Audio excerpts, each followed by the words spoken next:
in October of 1968 in the Mexico City Arena. Jimmy Ellis beginning to...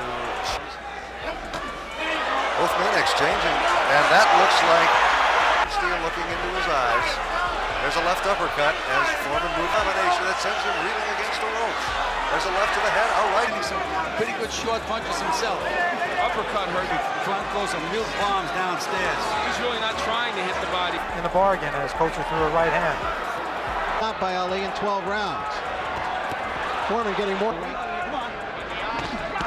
Right hand. The distance with the Burbick, stopped by the other three. Foreman hang out in the corner. An uppercut.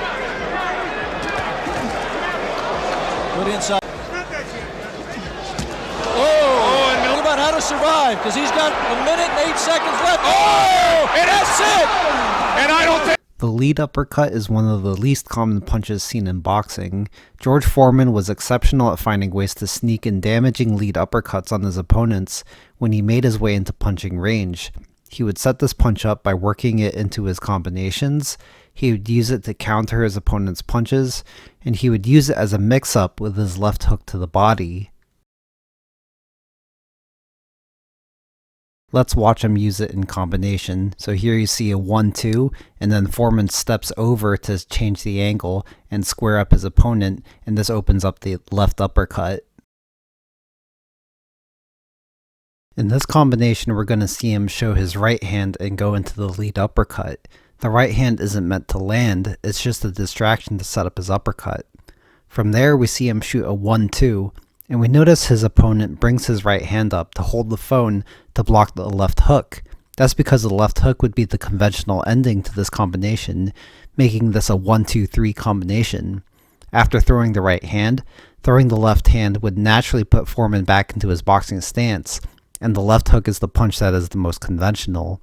However, Foreman mixes it up by shooting a left uppercut instead, catching his opponent off guard while still using it to get back in his stance.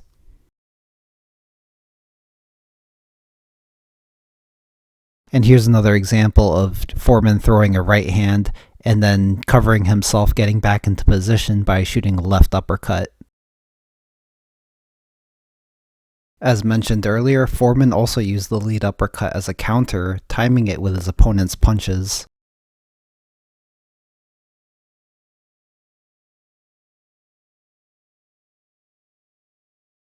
And lastly, my favorite way he lands the lead uppercut is by mixing it up with his left hook to the body. You see, when he drops his lead hand, it looks like the start of either punch, and he'll use both punches to condition you to be confused on which punch is coming.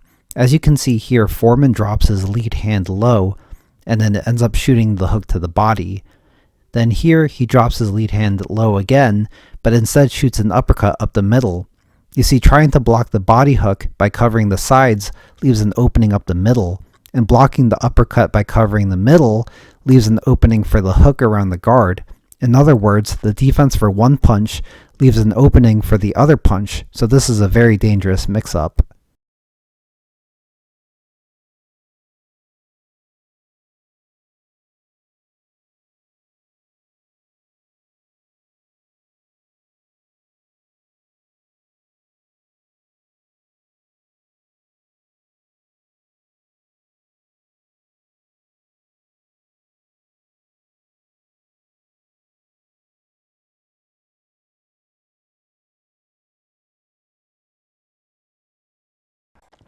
And that's going to do it for this one. Thank you to all my GOAT tier patrons: Jason Mahinan, Grant Gabriel, Albert Chen, Gostali Geza, Marshall Bott, Jesus Galindo, Nyan Valdez, MSM Neal, RC, Daniel Contreras, Lionel Johnson, Val Ravenheim, Jacob McMillan, JJJR, Sua, Maxwell Hodge, Josiah Rozier, Braden Sosa, Defensive Genius, and my channel member Lucas Miller. You guys all keep the channel going, and I'll see you guys all in the